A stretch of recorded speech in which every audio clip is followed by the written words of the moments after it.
안녕하세요. 새 비디오에 오신 것을 환영합니다. 수천 년 전에 살았던 선사시대 동물들은 얼음 속에 얼어붙은 채 발견되어 왔습니다. 이 놀라운 발견은 지나간 시대를 흥미롭게 엿볼 수 있게 해줍니다.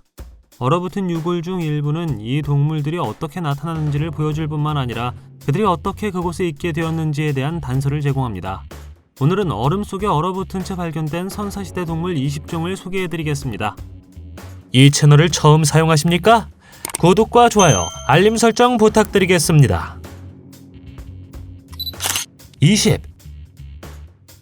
2016년 과학자들은 남극 대륙 남쪽 해안의 이리자르곶 근처에서 놀라운 발견을 했습니다. 그들은 선사시대 아델리 펭귄의 버려진 식민지를 우연히 발견했는데 이 펭귄은 100년 넘게 얼음으로 뒤덮인 그 지역에서 볼 수 없었습니다. 이러한 사실에도 불구하고 그들은 미라가 된 유골, 뼈, 심지어 펭귄의 배설물이 있는 둥지를 발견했습니다. 마치 식민지가 최근에 버려진 것 같았죠. 연구원 스티브 엠슬리가 수행한 새로운 연구는 이 미스터리를 밝혔습니다. 펭귄의 유해는 수백 년 또는 수천 년 동안 얼음 아래에 묻혀 있었을 수 있음이 밝혀졌습니다. 최근에 녹은 물이 다시 군락을 드러냈습니다.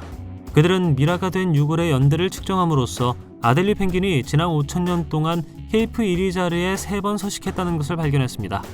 그들은 매번 약 800년 전에 해수면 상승으로 인해 결국 쫓겨난 것 같습니다. 19.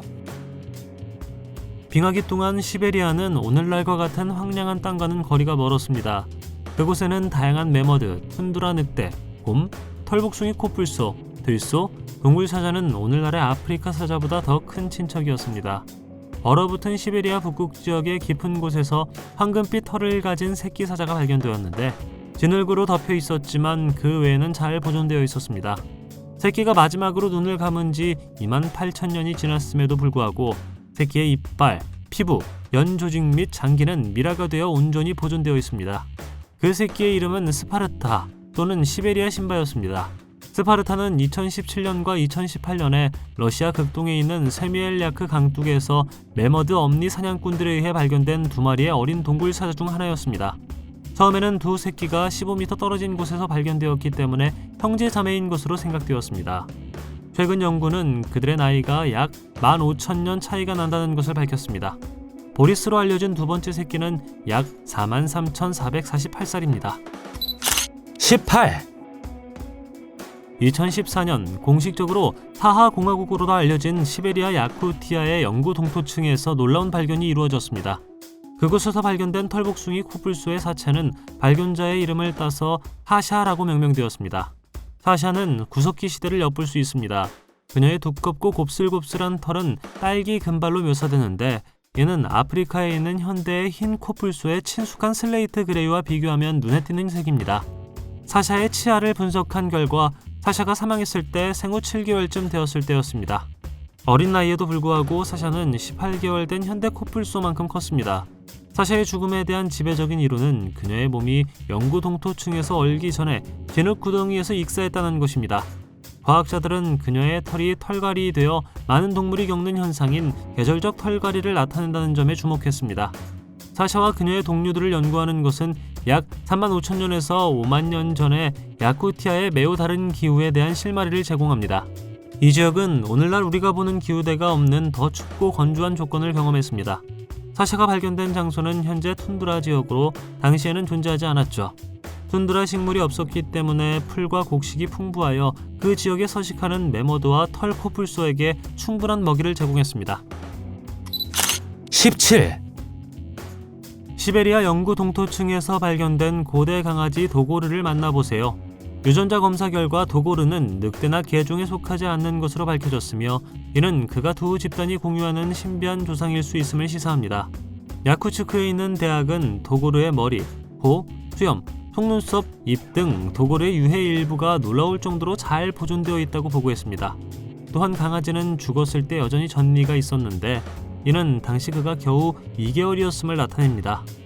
보존 수준이 매우 높아서 과학자들은 갈비뼈 조각을 사용하여 도고르의 DNA에 있는 유전자 염기 서열을 성공적으로 밝혀냈습니다. 분석 결과 도고르는 남성이었죠. 도고르가 쉬운 분류를 거부한다는 사실은 그가 늑대와 개 둘 다보다 앞선 개체군에 속할 수 있음을 시사합니다. 도고르의 존재는 그가 개의 진화에서 중요한 시기에 왔기 때문에 특히 중요합니다. 이 기간 동안 늑대종은 감소한 반면 초기계는 출현하기 시작했습니다. 16. 2007년 시베리아 술록 목동인 유리쿠디가 류바라는 이름의 또 다른 매머드 새끼를 만났습니다. 류바는 잠깐 모습을 감췄지만 다시 만났을 때는 오른쪽 귀와 꼬리가 없어져 있었는데 아마도 개들이 물어뜯은 것 같았습니다. 류바가 죽은 후 류바는 몸에 들어온 박테리아에 의해 생산된 젖산에 의해 보존되었습니다. 이것은 그녀의 연조직을 거의 완벽하게 보존하여 그녀가 약 42,000살이라는 것을 믿기 어렵게 만들었습니다. 하지만 유카라는 이름의 또 다른 털복숭이 매머드가 발견되었죠. 유카는 약 39,000년 전 마지막 빙하기에 살았습니다. 2010년 시베리아 영구 동토층에서 놀랍도록 잘 보존된 그녀의 유해가 발견되었는데 여기에는 온전한 DNA, 피부, 근육 조직 및 머리카락이 포함되어 있었습니다. 유카의 발견은 멸종된 이 종의 유전학과 생물학에 대한 귀중한 통찰력을 제공했으며 털복숭이 매머드 복제 가능성에 대한 논의를 촉발했습니다.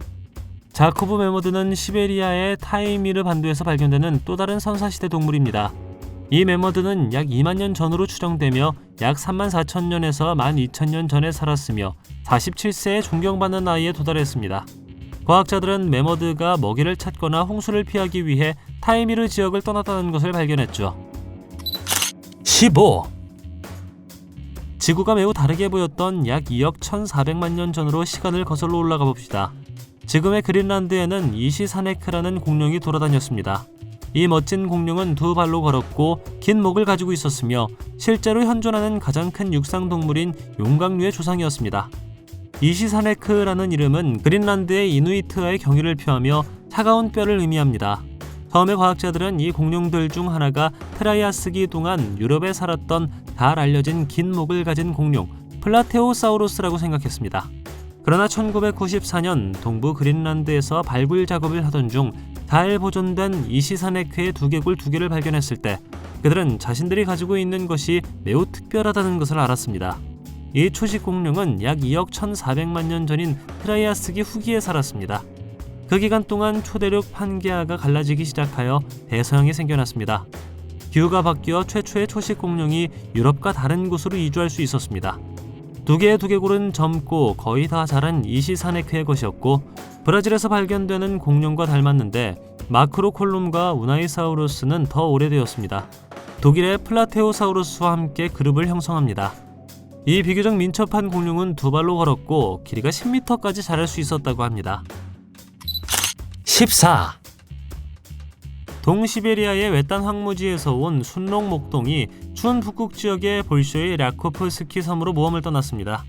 그곳에서 그는 영구 동토층에서 튀어나와 3,500년 동안 시간이 멈춘 거의 완벽하게 보존된 불곰의 유해를 발견했습니다. 시베리아의 추위는 곰의 연조직뿐만 아니라 마지막 먹이인 새의 깃털과 식물의 일부도 보존해 주었습니다. 시베리아의 용감한 과학자들로 구성된 한 팀이 이 곰을 연구하기 위해 매혹적인 임무에 착수했습니다. 그들은 뇌, 내부 장기 및 기타 조직에 접근하기 위해 질긴 가죽을 조심스럽게 잘라냅니다. 이를 통해 세포 및 미생물 분석에서 유전 연구 및 바이러스 연구에 이르기까지 광범위한 연구의 문이 열렸습니다. 매우 흥미로운 것은 유전자 분석 결과 곰의 미토콘드리아 DNA가 야쿠티아와 추코트카 등 러시아 북동부에서 발견되는 현대 곰의 DNA와 크게 다르지 않았다는 사실이 밝혀졌다는 것입니다. 이 곰의 크기는 약 1.5m였을 것이지만 정확히 어떻게 섬에 오게 되었는지는 미스터리로 남아있습니다. 오늘날 이 섬은 50km 너비의 해협으로 본토와 분리되어 있으므로 몇 가지 가능한 시나리오가 있습니다. 어쩌면 얼음 위를 걸었을 수도 있고 물속을 헤엄쳤을 수도 있으며 섬이 당시 본토와 연결되어 있었을 수도 있습니다. 어떻게 생각하시나요? 13. 캐나다의 아름다운 유콘 지역의 광부로서 당신은 금을 찾기로 결심했습니다. 강력한 물대포를 사용하여 얼어붙은 진흙을 날려버리느라 바쁘고 황금 대신 57,000년 이상 된 거의 완벽하게 보존된 회색 늑대 새끼를 우연히 발견합니다.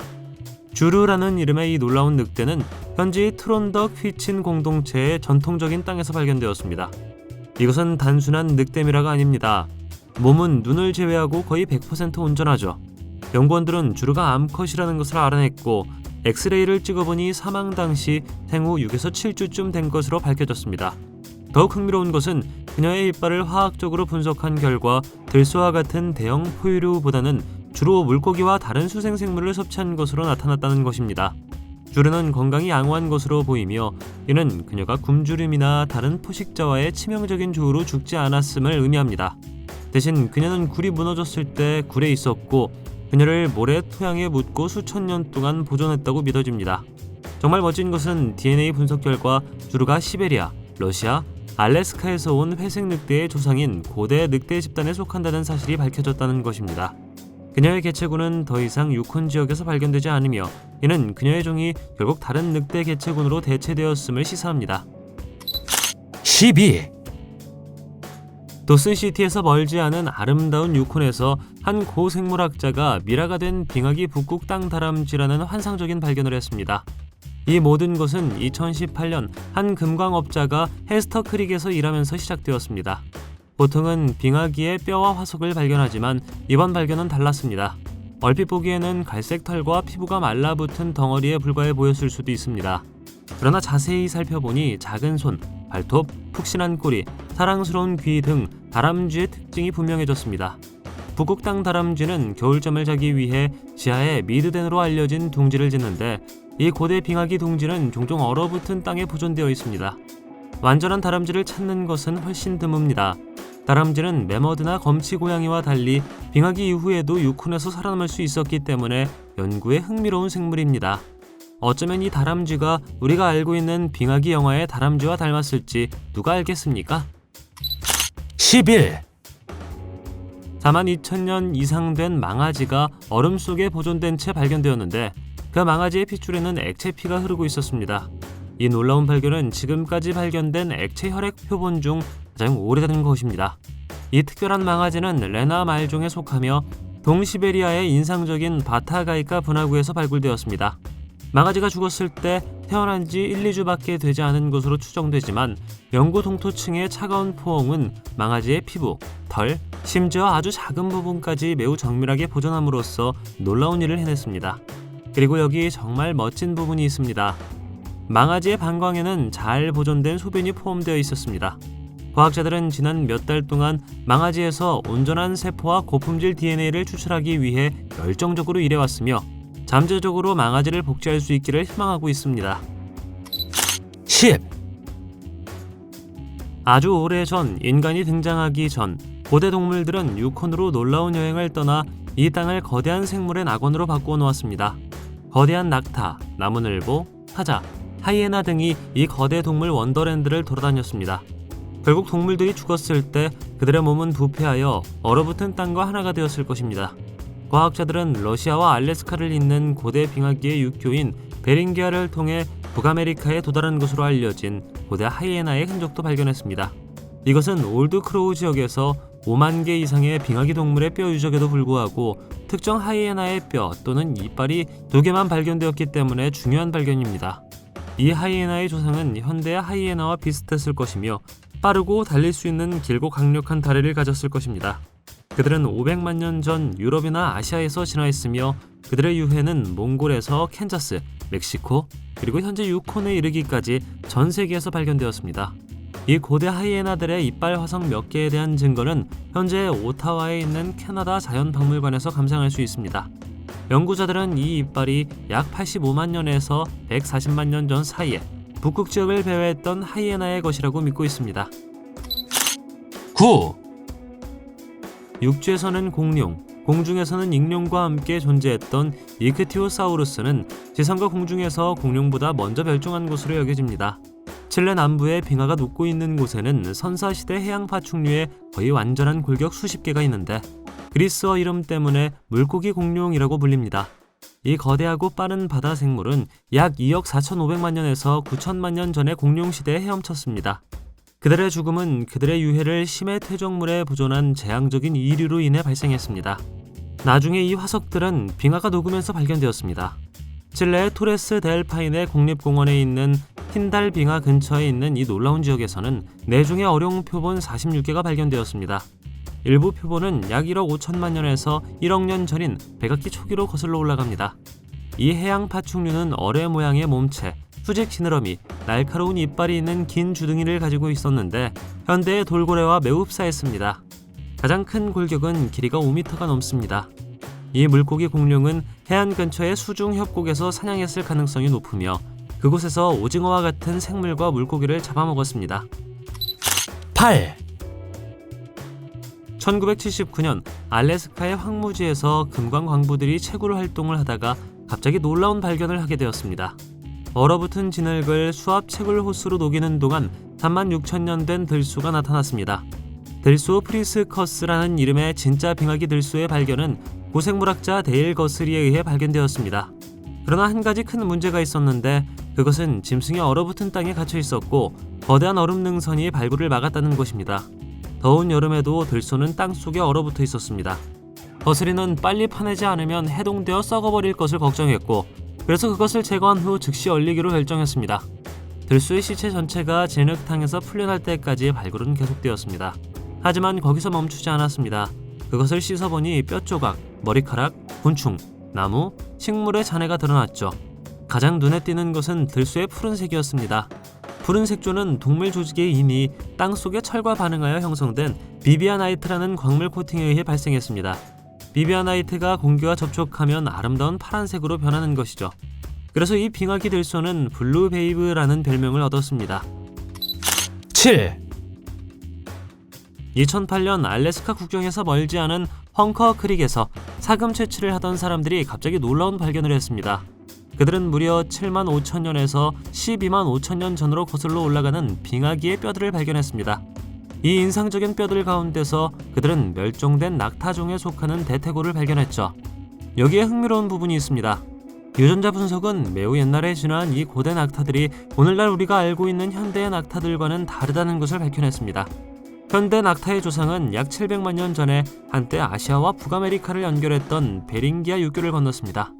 북극 지역의 빙하기 낙타들은 약 10만 년 전에 따뜻한 시기에 북쪽으로 흥미진진한 여행을 시작했습니다. 불행히도 그들은 약 1만 년 전에 멸종했습니다. 하지만 여기 멋진 부분이 있습니다. 대부분의 낙타가 남쪽으로 이동하여 온두라스까지 가는 반면 소수의 모험심 많은 낙타는 북쪽의 알래스카와 유콘으로 향했습니다. 6, 최근 연구자들이 거의 완벽하게 보존된 암컷 뿔 종달새의 사체를 발견했습니다. 이 새는 시베리아 북동부의 얼음 동굴 땅 밑에 숨어 있었습니다. 이 사체는 한때 이 지역에 존재했던 고대 생태계를 엿볼 수 있게 해줍니다. 이야기는 벨라야 고라 마을 근처에 터널을 파도 좋다는 허가를 받은 상하 화석 사냥꾼들로부터 시작됩니다. 그들은 아직도 잘 보존되어 있는 것처럼 보이는 이 새를 우연히 발견하였지만 방사성 탄소 연대 측정 방법을 사용하였을 때 그들은 이 새가 4만 5천 년 전의 것이었다는 것을 발견했습니다. 유전자 분석 결과 이 종달새는 북반구의 2개의 아종의 형태로 오늘날에도 여전히 존재하는 종인 뿔 종달새로 확인되었습니다. 이 시베리아 표본은 잠재적으로 현대 조류종의 직접적인 조상일 수 있죠. 이 새가 시간이 지남에 따라 종이 어떻게 진화했는지에 어떻게 중요한 역할을 했는지 상상해 보십시오. 모든 것은 유럽과 아시아의 일부가 서로 다른 생태계로 나뉘는 기후변화기에 일어났습니다. 도전과 다른 동물의 멸종에도 불구하고 이 새는 살아남을 수 있었습니다. 5, 과학자들이 현재 풀려고 하는 미스터리가 있습니다. 시베리아 영구 동토층에서 발견된 거대한 늑대 머리이죠. 이 머리는 약 4만 년 된 것으로 추정되며 하벨 에피모프라는 현지 사람에 의해 북극권 상공에서 발견되었습니다. 그러나 머리가 어떻게 거기에 도달했는지는 여전히 수수께끼입니다. 러시아 과학자 알베르트 프로토포포프는 머리가 얼음에 의해 잘려나갔을 것이라고 생각합니다. 그러나 여기에 흥미로운 부분이 있습니다. 연조직은 도끼나 날카로운 칼의 자국과 유사한 상처를 보여주며 이는 고대인들이 의도적으로 절단했음을 시사합니다. 특히 그 당시 그 지역에 인구가 없었다는 사실을 감안할 때 왜 이렇게 했는지 모르겠습니다. 수수께끼를 풀기 위해 연구원들은 원래 발견 장소 근처에서 늑대의 몸의 다른 부분을 찾기 위해 새로운 탐험을 시작할 계획입니다. 늑대의 머리는 이빨이 드러나고 뇌가 온전하며 현대 시베리아 회색 늑대의 평균 머리 길이보다 큽니다. 두개골의 어떤 부분도 현대 늑대의 두개골보다 더 발달된 것으로 보입니다. 오늘날까지도 풀리지 않는 수수께끼로 남아있죠. 당신의 생각은 어떻게 되시나요? 댓글로 알려주세요.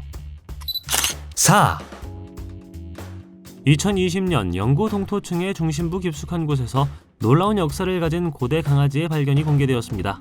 마지막 빙하기 이후로 보존된 이 강아지는 예상치 못한 마지막 식사를 했습니다. 지구상에서 마지막으로 살아남은 털북숭이 코뿔소 중 한 조각, 과학자들은 미라가 된 괴를 부검했고 뱃속에 노란 털이 있는 소화되지 않은 피부 조각을 발견하고 깜짝 놀랐습니다. 털 코뿔소는 약 14,000년 동안 멸종되었으며 이는 강아지의 사망 추정 시간과 정확히 일치합니다. 강아지가 사람의 것인지 야생 늑대의 것인지는 여전히 미스터리죠. 만약 애완동물이었다면 우리는 그것이 고대인들과 함께 살았다고 상상할 수 있습니다. 3, 2023년 과학자들은 시베리아 영구 동토층에서 46,000년 동안 잠자고 있다가 다시 살아난 벌레를 발견했습니다. 이것이 공상과학 영화에서 나온 것처럼 들린다면 당신은 혼자가 아닙니다. 이전에 알려지지 않았던 선충종에 속하는 이 작은 생물은 놀랍게도 짧은 수명의 한계를 뛰어넘었습니다. 이 벌레는 크립토바이오시스라고 불리는 휴면 상태로 들어간 것으로 추정되는데 이는 생존을 위해 먹는 것을 중단하고 신진대사 활동을 완전히 중단했음을 의미합니다. 이 특별한 선충은 영구 동토층에서 약 40m 깊이의 북극 토양의 굴 안에서 발견되었습니다. 가장 놀라운 부분은 벌레가 깨어났을 때 즉시 번식을 시작했다는 것입니다. 선충은 극도로 추운 조건에서도 오랜 기간 잠을 잘 수 있다는 놀라운 능력으로 인해 항상 과학자들을 매료시켜왔습니다. 일부 선충은 지구상에서 가장 건조한 사막인 칠레아 아타카마 사막과 같이 건조한 상태에서도 견딜 수 있습니다. 그들 중 하나의 개체는 40년 동안 건조된 상태로 되살아나기까지 했습니다. 2, 지금까지 가장 큰 설치류 중 하나인 거대한 비버는 정말 거대했습니다. 이 거대한 설치류가 실제로 강력한 포식자가 아니라는 사실을 알고 계셨나요? 당신의 생각과는 달리 이것은 주로 작은 연못 식물을 식사로 즐겼는데 거대한 비버는 길이가 1.8m이고 무게가 약 220kg이었다고 합니다. 이것은 현대 흑곰의 크기랑 비슷하죠. 그것을 더욱 특별하게 만드는 것은 두개골에서 튀어나온 믿을 수 없을 정도로 긴 앞니였습니다. 연구진은 2019년 유콘주와 오하이오주에서 발견된 화석화된 뼈와 이빨을 1만 년에서 5만 년 전으로 거슬러 올라가 연구했습니다. 불행히도 인상적인 크기에도 불구하고 이 거대 비버는 기후가 따뜻해지고 건조해지면서 약 1만 년 전에 멸종되었습니다. 조금 슬픈 일이지만 아마도 그들은 나무를 씹는 습관을 계속하는 작은 비버종에 의해 단순히 경쟁에서 밀렸을 것입니다. 1, 아이오와주 중북부에서 약 24,000년 전으로 시간을 거슬러 올라간다면 위스콘신 빙하 에피소드로 알려진 거대한 얼음 조각 공원을 목격했을 것입니다. 거대한 만년설인 디모인 로브가 자라기 시작하면서 풍경이 극적으로 바뀌었습니다. 이 만년설은 호수, 강, 비옥한 토양의 형성에 영향을 미쳤습니다. 정말 멋진 것은 이 만년설이 빙하기 포유류의 삶에도 영향을 미쳤다는 것입니다. 사향, 블록, 심지어 매머드까지 생각해 보십시오. 모두 상황의 변화로 인해 북쪽으로 이주했습니다. 그리고 이 풍경에서 우리는 가장 놀라운 생물 중 하나인 거대한 땅늘보를 만났습니다. 이 나무늘보는 길이가 거의 3m에 달하고 무게가 2톤에서 3톤 사이로 매우 컸는데 작은 코끼리와 비슷하다고 합니다. 오늘날의 나무늘보와 달리 그들은 먹이를 찾는 것을 포함하여 다양한 목적으로 거대한 발톱을 사용했다고 합니다. 이 이야기를 더욱 멋지게 만드는 것은 토머스 제퍼슨이 1799년에 이 나무늘보의 뼈를 발견하고 동물에게 큰 발톱이라는 이름을 붙였다는 것입니다. 당신은 어떤 선사시대 동물이 되살아나는 것을 보고 싶나요? 댓글로 알려주세요. 동영상이 마음에 들면 좋아요 부탁드리겠습니다. 저희가 제작한 동영상을 더 보고 싶으시다면 화면에서 동영상을 클릭하거나 채널을 살펴보세요. 시청해주셔서 감사드리며 다음에 뵙겠습니다.